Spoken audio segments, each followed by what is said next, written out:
Hi guys! So ngayon, papakita ko sa inyo si Papa. Ito siya, nag-draw. Wait lang. Ayan siya guys. Nagda-drawing siya guys. So, ayan yung drawing niya. Kunwari daw. So, ngayon, itutur ko kayo sa bahay namin. So, unahin natin dito sa higaan ko. So, ayan po ang higaan ko. So, actually guys, ako lang po mag-isa natutulog dito. Yan guys. Yan. Ako lang po natutulog dito. And, eto na po. Baka makita nyo yung warning natin. So, yan. So, pagkatapos, di ba po, ayan po yung kwarto. Ay, yung kwarto. Yung higaan. And, ito naman po yung makalat. Yung pinakamalinis namin na bahay. Oo, ito po. So, ayan, di ba? Linis. So, ayan. Ayan, guys. Di pa kasi nalinisan. So, ayan. Ayan, guys. So, ayan si Mado. Hi, Kama. Ayan guys. So, ayan yung bahay namin. And dito naman po sa park na to guys is dito po natutulog si ate. So, ayan. Ay, madilim. Madilim siya guys. So, bubuksan natin. Kasi papakita ko sa inyo. Tour nga, diba? Tour. So, ayan siya guys. Siya lang mag-isa dito natutulog. Diba? Kita nyo yan? Yan. Alam nyo guys, kaya kami naghiwalay ng higaan kasi ako daw ay malikot matulog.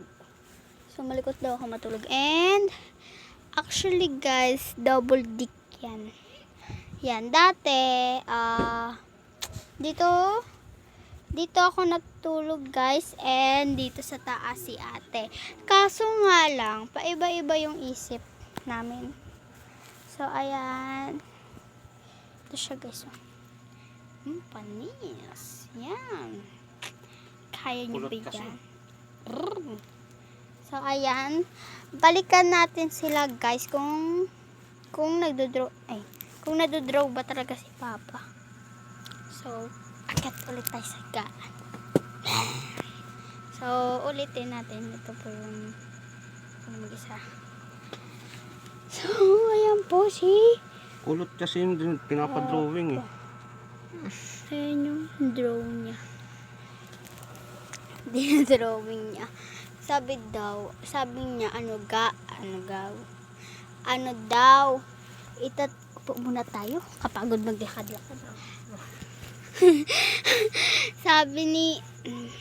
sabi ni Papa, kaya siya nagdo-drawing guys, kasi itatry niya daw kung marunong pa siya mag-drawing.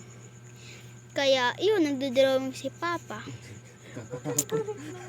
Tignan natin kung ano yung pinagtatawa nila. Sabi, nakakatakot daw. Nakakatakot yung drawing. So, galit? Galit siya na ano. Akala, kasi guys, tignan nyo guys, ito po yung babae na hindi drawing na yan. Ang layo-layo ng mukha.